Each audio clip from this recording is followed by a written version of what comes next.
안녕하세요. 저는 워킹맘으로 열심히 살아가고 있는 40대 후반의 여자입니다. 예전에 화제가 되었던 드라마에서 여주인공이 말했던 대사가 생각이 나는데요. 힘든 일을 거쳐 가장 완벽하다고 생각했던 순간에 더 큰 파도가 몰려온다는 대사였죠.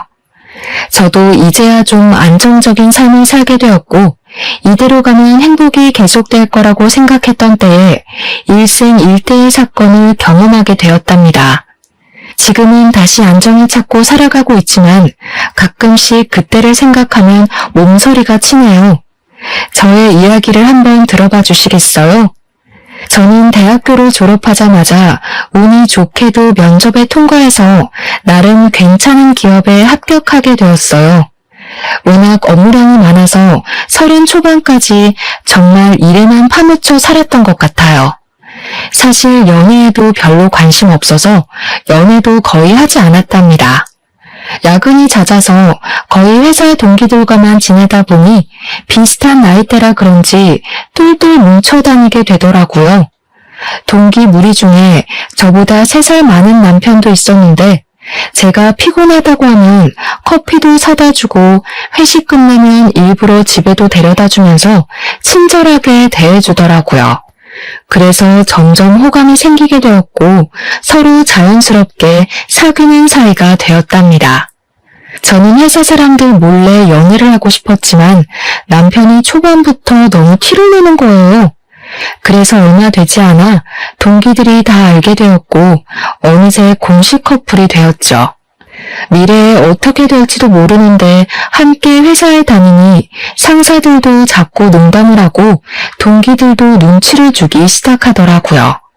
너무 불편해서 남편에게 둘 중에 한 명이 이직하지 않으면 이 관계를 끝내겠다고 엄포를 놓았죠. 남편도 저에게 푹 빠져 있을 때라서 열심히 다른 곳을 찾아보더라고요. 결국 비슷한 조건의 기업으로 연봉도 좀 더 높여서 이직에 성공하더라고요. 저는 남편의 추진력 있는 모습에 더욱 신뢰가 생겼던 것 같아요. 그렇게 3년의 연애 끝에 결혼까지 하게 되었죠. 친정과 시댁의 수준이 거의 비슷해서 딱히 반등은 없었답니다.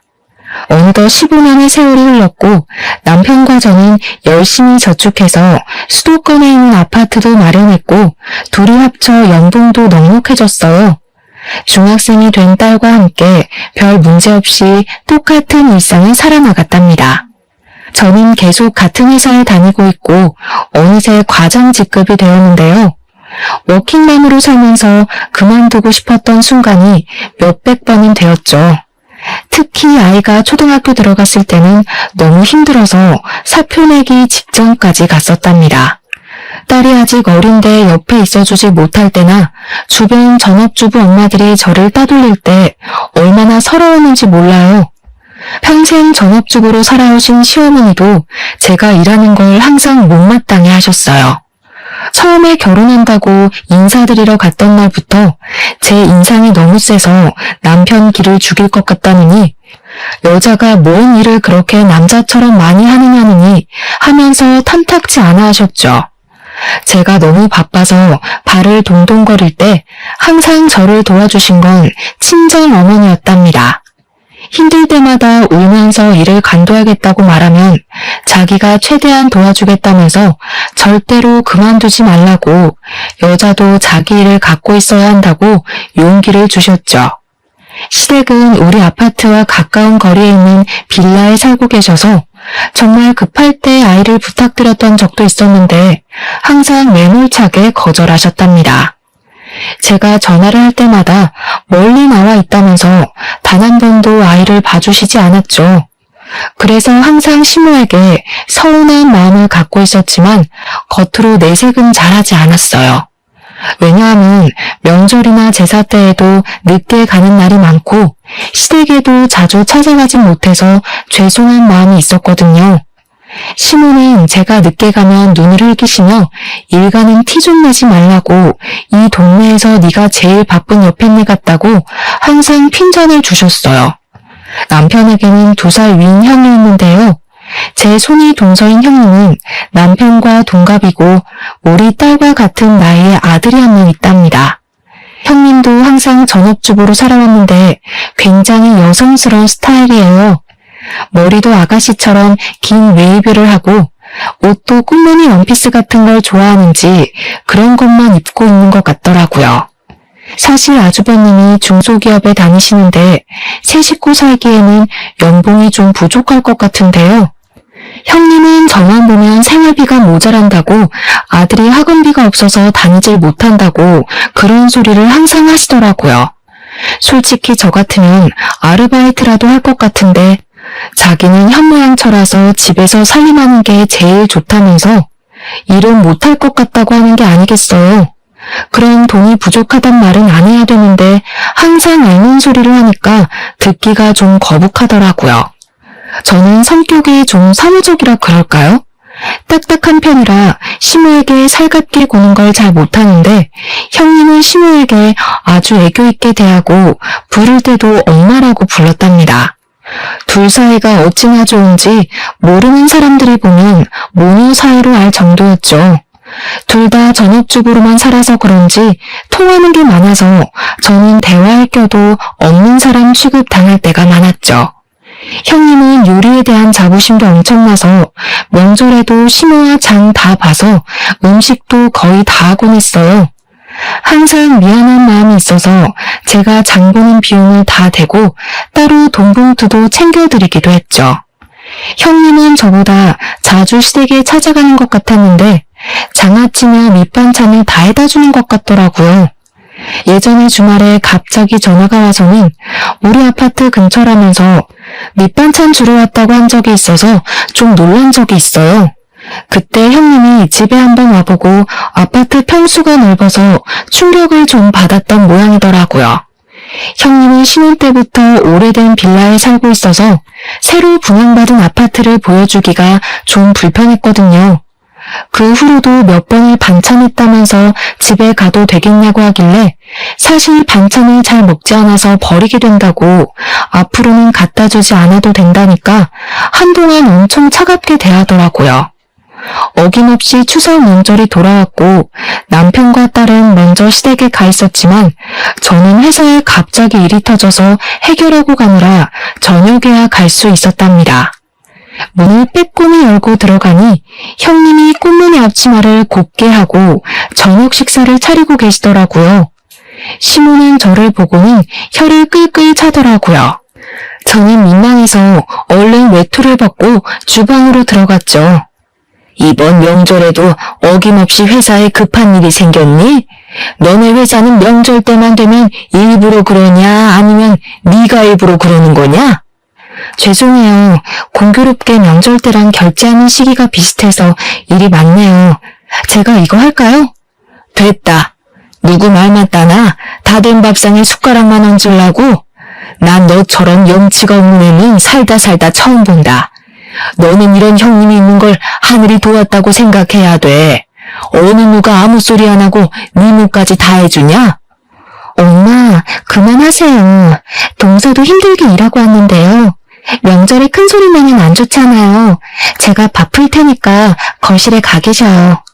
다들 둘러앉아 저녁을 먹는데 시부모를 비롯해서 남편까지 음식이 맛있다면서 형님 칭찬하느라 바쁘더라고요. 저는 꽂아놓은 보리자루처럼 앉아서 밥을 먹었죠. 갈비 좀 먹으려고 하면 시모가 어찌나 째려보는지 저는 눈치가 보여서 앞에 놓인 밑반찬만 집어 먹었어요. 그랬더니 형님이 제 밥그릇에 갈비를 놔주면서 사람 좋게 웃는데 뭐라고 할 말이 없더라고요. 밥을 다 먹고 제가 설거지를 시작했죠. 시모는 식탁에 앉아 저를 째려보며 과일을 먹고 있었고 형님이 그릇들을 정리했어요. 설거지할 거 많은데 내가 할게. 동서는 일하고 와서 힘들 텐데 좀 앉아있어. 무슨 소리를 하니? 당연히 설거지라도 해야지 뭘 한 게 있다고. 너는 명절 내내 밥 차리고 설거지해라. 친정 갈 국민은 접어두고. 어머니, 그래도 친정은 가야죠. 이런 말씀까진 안 드리려고 했지만 제가 못하는 만큼 금전적으로 채워드리려고 노력하잖아요. 그리고 음식하기 힘드시면 요즘엔 사다 먹어도 맛있어요. 송편도 전도 사 먹는 게 더 돈도 절약되고요. 아이고, 아주 돈 좀 번다고 유난 떨기는. 네가 그딴 말을 쉽게 내뱉는 걸 보니 평소에 우리 아들한테 어떻게 해먹이는지 환히 보인다. 너 반찬이며 뭐며 깡그리 사다 먹지? 요즘 젊은 사람들은 사다 먹는 사람 많아요. 물론 음식하면 그만큼 사랑과 정성이 들어가겠지만 바쁘면 사다가 먹어도 되죠. 넌 큰애 좀 보고 배워야 돼. 세상에 이번에 마늘장아찌는 또 얼마나 맛있게 담가다 줬는지. 여자가 이렇게 살림을 꾸리고 남편하고 애들 잘 먹이고 이런 데 신경을 써야지. 널 보면 내가 억장이 무너져. 우리 아들 불쌍해서.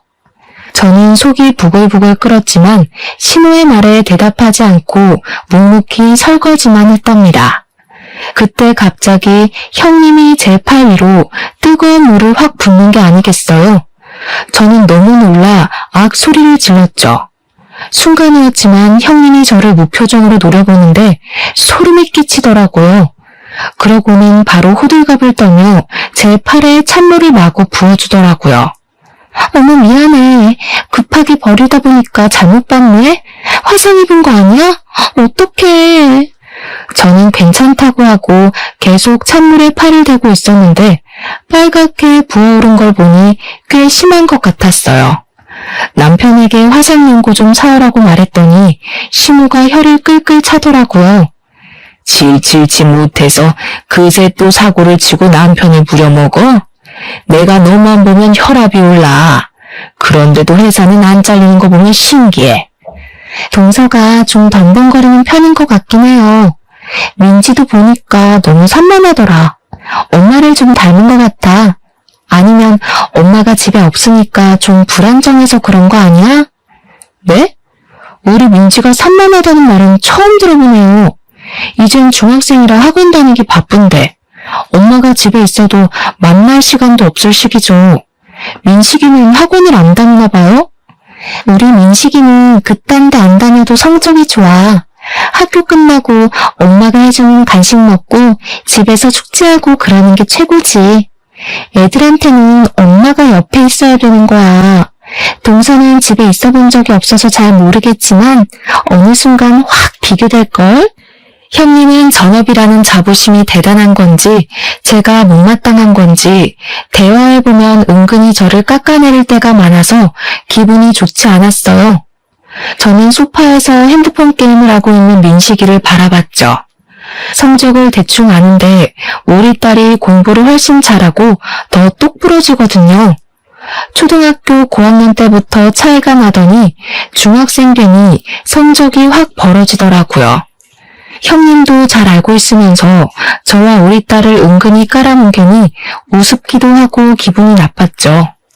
저는 다음날 오후까지 억지로 시댁에 있다가 바로 친정으로 가버렸답니다. 제가 갈 채비를 하자 시모가 자기 말을 무시한다면서 네 형님 좀 보고 배우라면서 난리를 치더라고요. 형님은 친정 부모님이 안 계셔서 시댁에만 있거든요.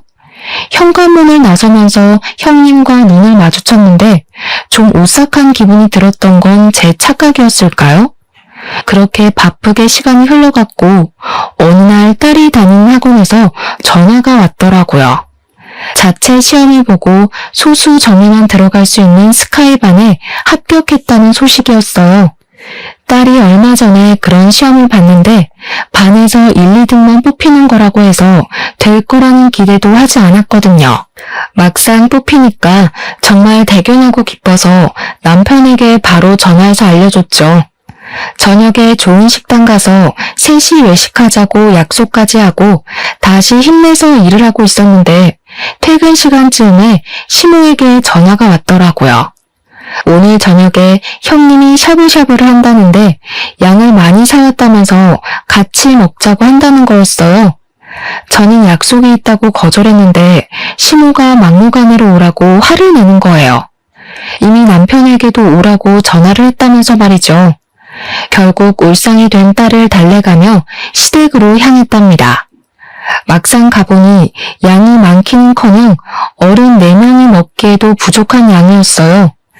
제가 좀 모자랄 것 같다고 하자 형님이 자기 기준으로 많은 양이라면서 더 먹고 싶으면 저에게 소고기를 더 사오라고 하더라고요. 혼자 동네 정육점으로 터덜터덜 걸어가면서 왠지 또 당했다는 기분이 들었죠. 결제를 하고 보니 우리끼리 비싼 스테이크를 먹으면 나올 돈과 거의 비슷하더라고요. 저는 허탈한 마음으로 시댁에 돌아왔어요. 이미 형님이 준비한 고기는 다 먹었고 모두들 채소를 익혀 먹고 있더라고요. 근데 뭐 좋은 소식 없어? 축하해야 될 일이라든가. 저는 영문을 모르겠다는 듯이 형님을 바라봤어요. 형님의 눈이 쌀쌀맞게 변하더라고요. 민주학원에서 무슨 스카이반인가 합격했다며? 좋은 일을 왜 숨겨? 무슨 꿍꿍이 있어? 그건 어떻게 하셨어요? 지금 당신이 말했어? 대학 합격한 것도 아니고 그냥 학원에서 반 옮기는 건데 그걸 뭐 축하까지 받자고 말해야 되나요? 남편도 말하지 않았다고 하는데 그건 어디서 들은 건지 황당하더라고요. 형님이 재빨리 제 말을 가로챘답니다. 지금 어디서 들은 게 중요해? 동서는 우리를 한 가족으로 생각하긴 하는 거야? 어떻게 자기 자식만 생각해? 우리 민식이는 불쌍하지도 않아? 민식이는 학원 안 다녀도 집에서 숙제하고 공부 잘한다면서요. 엄마가 옆에서 봐주는 게 최고라면서요. 동서, 나를 얼마나 우습게 보면 이렇게 말대답을 또박또박해? 나 자네 형님이야. 내가 이렇게까지 말했으면 학원에 말을 해서 민식이도 좀 같이 할 수 있게 도와주는 게 당연한 거 아니야? 야, 너는 뭐가 잘났다고 손이 동서를 무시해? 민식이는 우리 집 장손이야. 장손이 잘 되게 도와주는 게 당연한 거지. 당장 민식이도 같은 반에 넣어서 공부시켜줘. 저는 학원에 이미 다니는 학생들만 기회가 있는 거라고 설명했지만 도무지 말이 통하지 않더라고요. 남편이 가만히 있다가 자기가 학원 등록해준다고 원할 때까지 다니라고 말을 하는 게 아니겠어요? 저는 놀라서 남편을 봤는데 저를 차갑게 외면하더라고요. 형님이 남편 말을 듣고는 저를 쳐다보면서 픽 하고 비웃더라고요. 근데 그게 순간이라 다른 사람들은 보지 못하는 것 같았어요. 머리끝까지 화가 났지만 더 있다가는 형님 머리채라도 잡고 싸울 것 같아서 화가 나서 딸만 데리고 시댁을 나와버렸답니다. 저는 당분간 시댁 연락도 받지 않기로 다짐했어요. 생활비 통장을 보니 조카의 학원비가 매달 빠져나가고 있는데 볼 때마다 화가 솟구치더라고요. 남편도 꼴 보기가 싫어서 대화도 많이 줄었는데 남편이 좀 변한 기분이 들었어요. 몇 달 전부터 헬스를 끊어서 다니는데 아주 열심히 하더라고요. 매일 저녁에 운동하고 샤워하고 왔다며 샴푸 냄새를 폴폴 풍기며 들어왔죠. 욕실에서 씻기 전에 우통을 벗고 자기 몸을 감상하지를 않나. 출근 전에 셔츠 입다가도 가슴 근육을 눌러보지를 않나. 안 하던 일을 하는 게 아니겠어요. 운동을 하다 보니 몸 만들기에 관심이 생겼나 싶었죠. 더 나이 들기 전에 활기차게 살아야 한다면서 무슨 동호회도 가입했다고 하더라고요. 주말에 동호회 모임 있다고 나갈 때는 멋을 엄청 부리고 나가더라고요. 사춘기 남자애처럼 머리 스타일도 엄청 신경 쓰고요. 저는 점점 의심이 가기 시작해서 동호회 모임하고 있을 때 사진을 찍어 보내라고 하기도 했답니다. 그럼 남녀가 여러 명이 식당에서 찍은 사진을 바로바로 보내주더라고요. 동호회를 나가는 건 맞는 것 같고 의심은 계속 가는 애매한 상황이 이어졌죠. 하루는 남편의 반응을 보기 위해서 남편 퇴근 시간에 맞춰 본관 정문과 주차장 입구 사이에서 기다리고 있었어요. 퇴근 시간 30분이 지났는데도 나오질 않아서 전화를 해볼까 하는 찰나에 그 앞에서 형님을 마주쳤답니다. 제가 형님을 부르자 소스라치게 놀라더라고요. 어두워서 잘 보이진 않았는데 형님의 화장이 좀 진해서 다른 사람처럼 보이더라고요. 여긴 무슨 일이냐고 묻자 근처에서 친구를 만나기로 했다는 거예요. 제가 이 건물이 남편 회사라고 하자 자기는 몰랐다면서 급해서 먼저 간다고 빠른 걸음으로 가버렸답니다. 저는 고개를 갸우뚱하면서 남편에게 전화하자 근처에서 고객을 좀 만나고 있었다면서 형님이 간 길 쪽에서 황급히 달려오더라고요. 갑자기 회사에 왜 찾아와? 너 만났냐? 별일 다 보니 진짜. 왜 이렇게 놀라? 예전에도 시간 맞으면 내가 여기 와서 기다렸다 같이 가고 그랬잖아. 그나저나 형님 못 봤어? 아까 그쪽으로 갔는데. 형수는 무슨? 이 시간에 집에 있겠지 여기 왜 있냐? 너처럼 맨날 밖으로 나가도는 애랑 같아? 완전히 1등 현모양처인데 우리 형은 무슨 복인지 몰라. 말 다 했어? 요즘 들어 이상하게 형님이랑 나를 비교한다. 아주버님은 오히려 나처럼 돈 잘 벌어오는 마누라 원할걸? 당신 혼자 벌면 이 정도로 살 수 있을 것 같아? 우리 엄마 말이 다 맞아. 너 진짜 그 돈으로 뭐든지 해결하려는 것 좀 고쳐. 내가 혼자 벌 테니까 그럼 네가 형수처럼 집에서 살림 좀 완벽하게 해봐. 나도 삼시세끼 따뜻한 집밥 좀 받아보자. 요즘에 남편이 형님과 저를 비교하는 말을 자주 하기 시작하더라고요.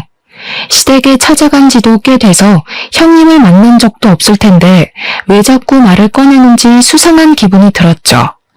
남편이 잘 때 핸드폰을 뒤져보기도 했지만 다른 여자의 흔적은 전혀 발견할 수가 없었답니다. 남편은 가지도 않던 출장도 한 달에 한 번씩은 꼭 가기 시작했는데요. 저는 남편이 출장을 가면 서재를 한 번씩 싹 뒤져보려고 벼르고 있었어요. 그렇게 2일 동안 출장을 간다고 나가기가 무섭게 서재를 살펴봤는데 서랍장 구석에서 종이로 둘둘 싼 뭔가를 발견했답니다. 풀어보니 핸드폰이더라고요. 핸드폰을 켜보니 비밀번호가 걸려있어서 볼 수가 없더라고요. 저는 바로 포렌식을 많은 업체를 검색해서 핸드폰을 가지고 갔어요. 비밀번호를 잃어버려서 도저히 열 수 없다고 했고 몇 분 지나지 않아 많은 양의 사진과 메시지를 받아볼 수 있었어요. 역시나 남편은 외도를 하고 있는 듯 보였어요. 20대가 풋풋한 연애를 하듯이 한 여자와 무수히 많은 사진을 찍어놓았더군요. 회사 동료를 만나 20년이 안 되는 세월을 함께 겪으며 인생의 한 팀이 되어간다고 생각했었는데 그건 저만의 착각이었던 거죠. 남편에 대한 믿음이 산산조각이 난 순간이었답니다. 저는 딸이 들을까봐 몰래 가슴을 치며 소리 죽여 울었어요. 저는 남편을 용서할 수 없었기에 헤어지기로 결심했고 남편이 출장해서 돌아오기만을 기다렸죠. 남편이 아주 신나는 얼굴로 집에 들어오더라고요. 저는 소파 테이블 위에 남편의 핸드폰을 올려놓고 남편을 가만히 쳐다봤어요. 핸드폰을 발견하곤 순식간에 얼굴이 굳어지더라고요. 그러더니 얼른 핸드폰을 휙 채가버리더군요. 그렇게 가져가봐야 이미 안에 있는 거 다 봤어. 너 바람 피우니? 너 나 없을 때 책상 다 뒤졌냐? 기어이 핸드폰까지 다 뒤지고? 너 이거 범죄야. 사생활 침해라고. 사생활 좋아하네. 다시 한번 물을게. 너 사진 속 그년이랑 바람 피우냐? 천박하게 바람이 뭐야? 남자가 잠깐 흔들릴 수도 있는 거지. 어떻게 평생을 한 여자만 보냐? 생각하는 거 하고는 이거 완전히 쓰레기였네? 너는 분리수거도 안 되고 그냥 쓰레기 봉투에 묶어버려야겠다. 당장 앞장서 너네 집으로 가. 저는 형님 부부에게도 시댁으로 오라고 전화를 해놓고 남편을 끌고 시댁으로 갔어요. 들어가자마자 남편이 바람 피운다고 나는 용서할 수 없으니 이혼할 거라고 말했죠. 남편이 이혼까지는 생각을 안 했는지 놀란 눈으로 저를 바라보더라고요. 이 야밤에 시댁에 쳐들어와서 경박하게 이혼 얘기나 해대고 남자가 한번 실수할 수도 있지. 보니까 남편 말도 제대로 안 들어본 모양인데 어른들 앞에서 뭐하는 짓이야? 역시 어머니가 그렇게 나오실 줄 알았어요. 아들이 잘못을 했으면 혼을 낼 줄 알아야지. 이 와중에도 아들 편을 드세요? 저는 다른 여자랑 그런 사진 찍어대는 남자랑은 더는 못 사니까 그렇게 아세요. 어머, 이게 무슨 일이야? 사진은 무슨 얘기야? 하긴 바람 피우는 상대랑 더는 못 살지. 어떡해. 무슨 이혼이 애들 장난이야? 난 너 처음 봤을 때부터 마음에 안 들었어. 맨날 회사 그러면서 시댁을 우습게 보고 말이야. 네가 한 번이라도 시분 밥을 차려준 적 있어? 며느리 노릇도 한 번도 안 해본 게? 지금까지 매달 용돈 빠짐없이 드렸어요. 어머니는 맨날 돈으로 퉁친다고 하는데요. 육아휴직하고 돈 없을 때도, 아파트 이자 내느라 빠듯할 때도 꼭 어머님 용돈은 챙겨드리려고 제가 얼마나 노력했는지 아세요? 친정에는 용돈 드리지도 않는 거 어머니도 아시잖아요. 또 그놈의 돈으로 유세 떠네. 니까짓 게 얼마나 번다고. 야, 됐어. 우리 아들하고 당장 이혼해. 어디서 천박한 게 들어와서 이런 분란을 만들고 난리야? 보고 있던 남편이 머리를 마구 쥐어뜯으며 소리를 지르기 시작하더라고요. 아주버님이 형님을 말리고 형님은 저를 또 무표정으로 쳐다보고 있더라고요. 저는 무시하고 시댁을 나와버렸죠. 딸이 한창 민감한 나이라 어렵게 말을 꺼냈는데 다행히 저를 따라오겠다고 하더라고요. 어차피 이혼하려면 시간이 걸리기에 모든 게 끝날 때까진 흔들리지 말고 일상을 살아나가기로 결심했죠. 남편과 계속 얼굴을 보며 사는 건 정말 힘들더라고요. 남편은 매일 저에게 이혼은 안 된다고 했지만 저의 마음은 변하지 않았죠.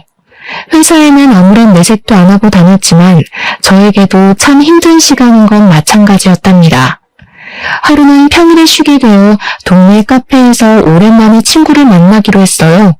커피 한 잔 시켜두고 친구를 기다리고 있는데 멀찍이 떨어진 자리에 형님이 앉아있더라고요.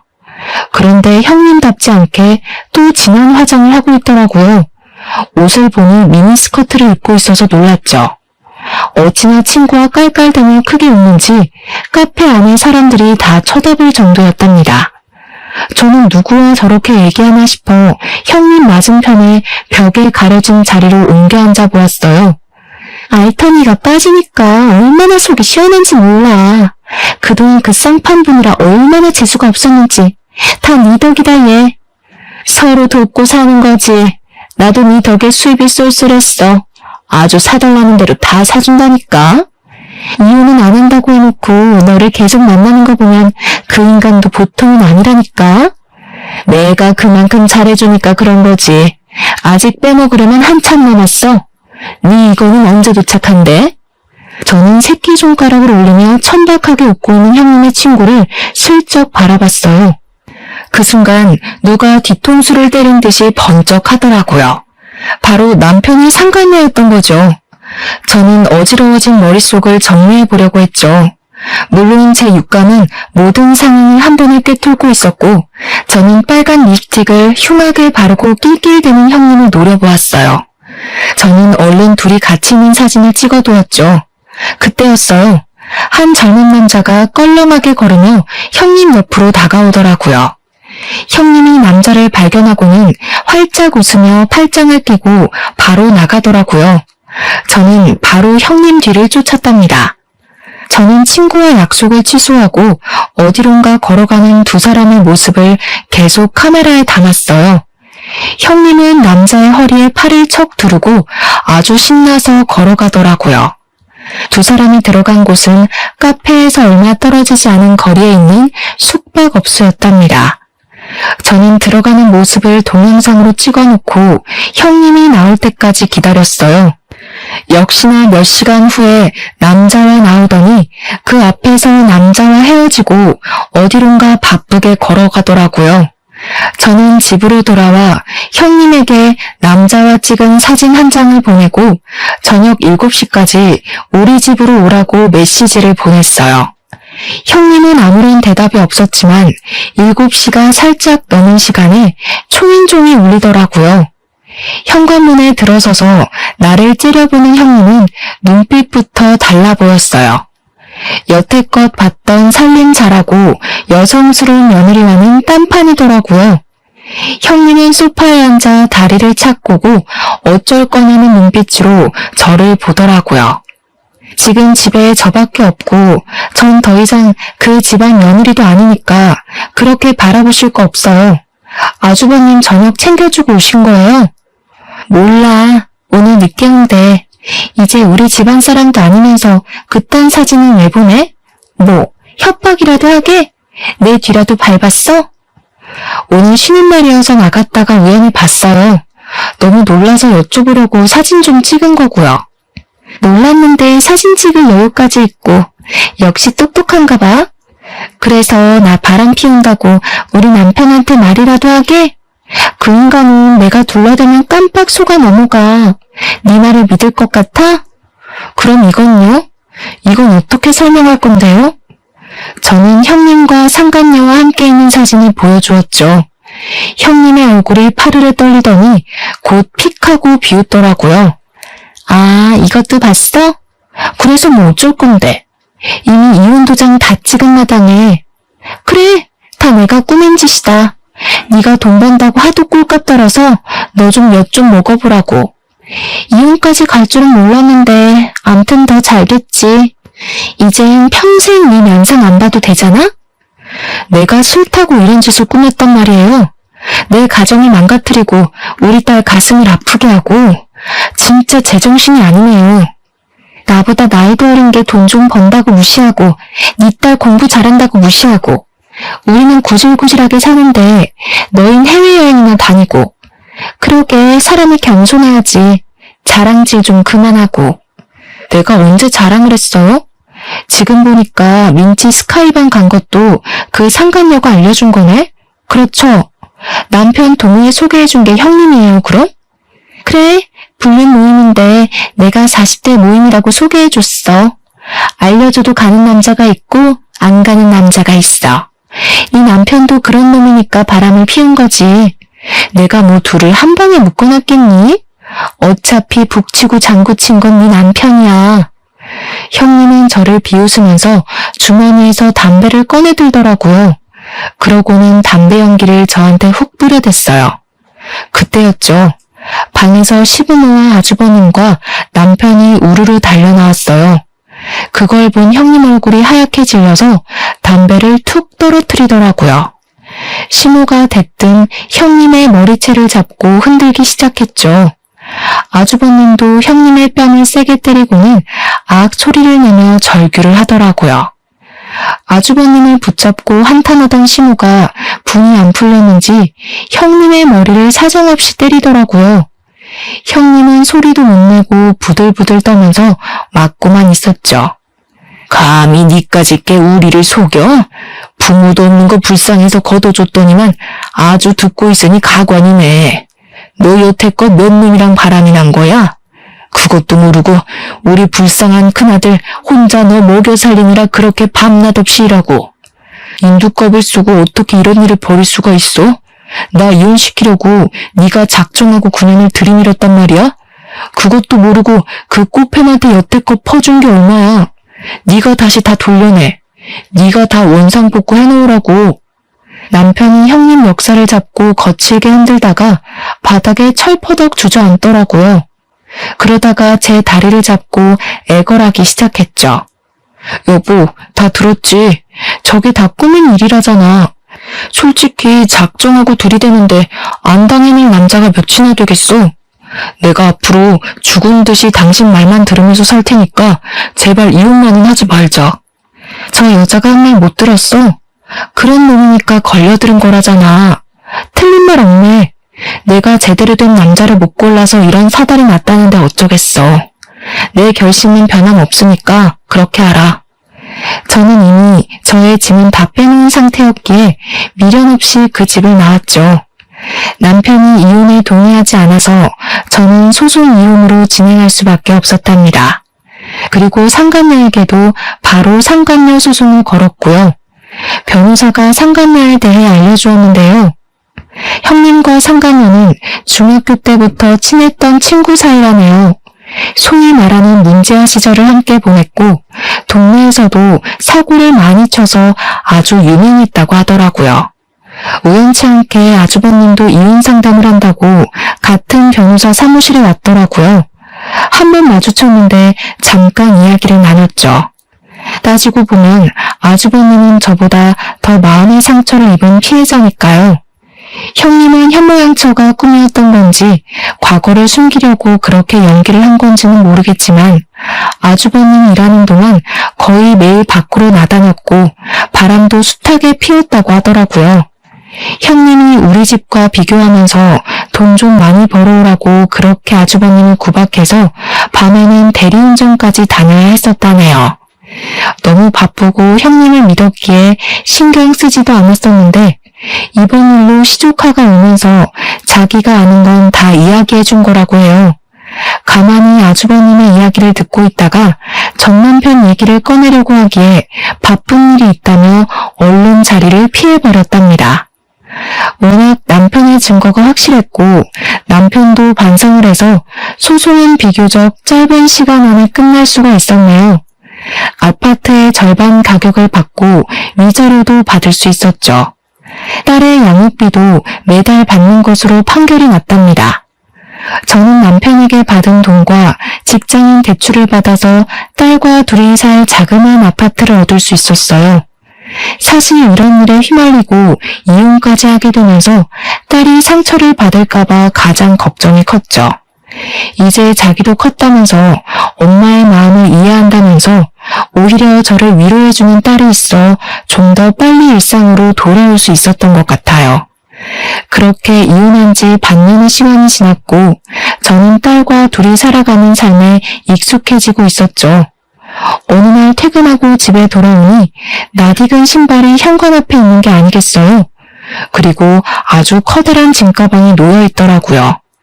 놀라서 들어가 보니 역시나 시모가 떡하니 앉아있더라고요. 그 옆에선 딸이 저의 반응을 보고 안절부절 못하고 있더라고요. 딸에겐 할머니니까 어쩔 수 없이 문을 열어주었겠죠. 저는 딸에게 괜찮다고 눈짓을 보내고 방에 들어가라고 했어요. 여긴 어떻게 알고 온 거예요? 아니, 어떻게 여기로 올 생각을 하세요? 어미야, 내가 다 잘못했다. 내가 그 불려한테 홀려서 진짜 나를 생각하는 내 며느리를 잃은 게 너무 한이 된다. 내가 이렇게 사죄하마. 시모는 제 앞에서 무릎을 꿇더니 양손을 빌기 시작하더라고요. 저는 시모를 억지로 끌어서 일으켰죠. 왜 이래요 이제 와서. 얼른 나가요. 경찰 부르기 전에. 또 찾아오면 진짜 가만히 안 있을 거예요? 애미야, 제발 나 좀 용서해주렴. 내가 갈 데가 없어. 늙은 시어미가 길거리에서 자다가 죽었으면 좋겠니? 아니면 딱 한 달만 여기서 좀 지나게 해다오. 응? 이게 무슨 말 같지도 않은 소리예요? 누가 내 시어머니야? 나 같은 며느리 필요 없다고 내칠 때는 언제고. 나가요, 나가. 내가 진짜 갈 데가 없어서 그래. 첫째가 이혼하고 일도 때려치우고 맨날 술만 마셔. 나만 보면 집안 살림 다 때려 부수고 나가라고 소리를 질러서 내가 집에 있을 수가 없다. 아이고, 내 신세야. 그건 제 알바가 아니에요. 저는 더 이상 그 집하고 얽혀있는 사람이 아니라고요. 이 더러운 가방 갖고 당장 나가요, 당장. 저는 시모를 있는 힘을 다해 문 쪽으로 밀었죠. 시모가 신발장을 붙잡고 엉엉 울면서 버티고 있는 걸 보니 어이가 없더라고요. 전 남편에게 바로 전화를 걸어서 당장 모시고 가라고 소리를 질렀답니다. 30분도 안 돼서 전 남편이 왔더라고요. 둘이 짠 건지 문을 열어주니 전 남편이 마구 비집으면서 결국은 거실까지 들어오는 게 아니겠어요. 오랜만에 본 전 남편은 회사도 다니지 않는지 더벅머리에 수염도 덥수룩하고 초췌한 얼굴을 하고 있더라고요. 전 남편은 조금 전에 시모마냥 제 앞에 무릎을 꿇고 손을 싹싹 빌기 시작했답니다. 여보, 제발 우리 다시 합치자. 내가 부모님이랑 형이랑 그 코딱지 같은 집에서 정말 죽지 못해 살아.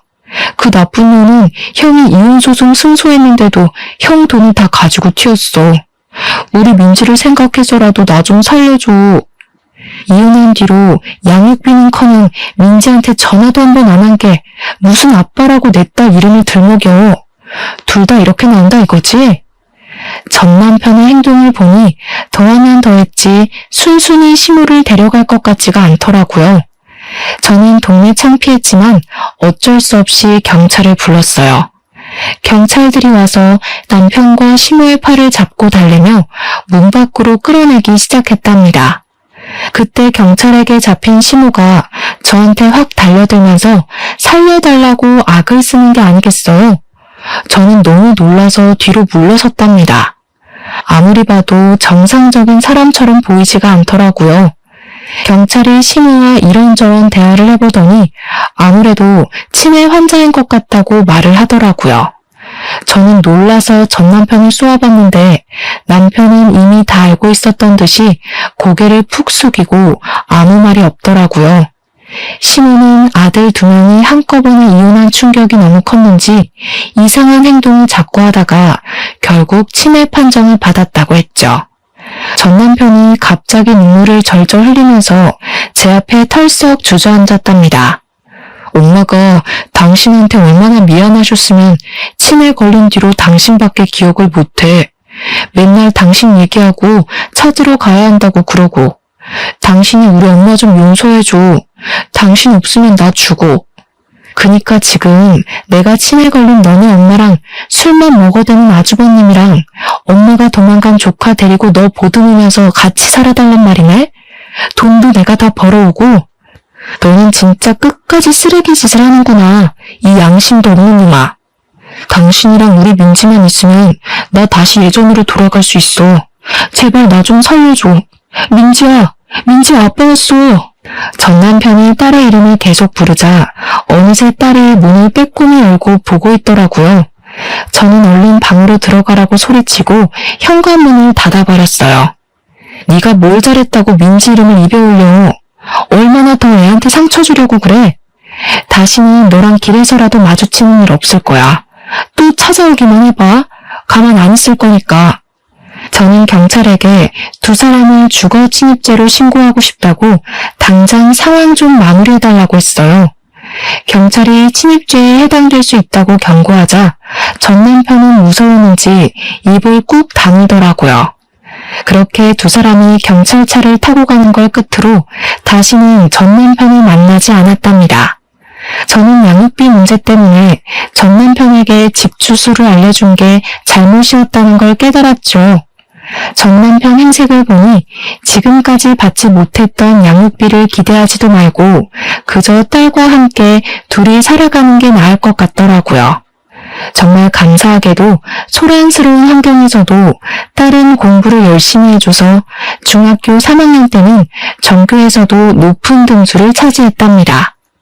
이제 고등학교를 입학해야 하니까 학군지로 알려진 곳으로 이사하려고 차근차근 준비를 했었는데요. 운이 좋게도 이사 가고 싶었던 아파트의 매물을 좋은 가격으로 얻게 되었어요. 더 작은 아파트로 오게 되었지만 남편이 주소를 알 수 없도록 행정 처리를 해놔서 시모도 더 이상 찾아오지 못할 테니 딸과 평화롭게 지낼 수 있는 지금 이 순간이 참 소중하게 느껴지네요. 가족이라고 생각했던 사람들에게 배신을 당하니 상처와 충격이 몇 배로 크게 다가오더라고요. 그동안 제가 헌신하고 배려했던 모든 것들이 무너져버리는 경험을 하니 좀 더 나를 소중하게 생각하고 나 자신을 위해 사는 시간을 많이 가져야겠다는 생각이 들었어요.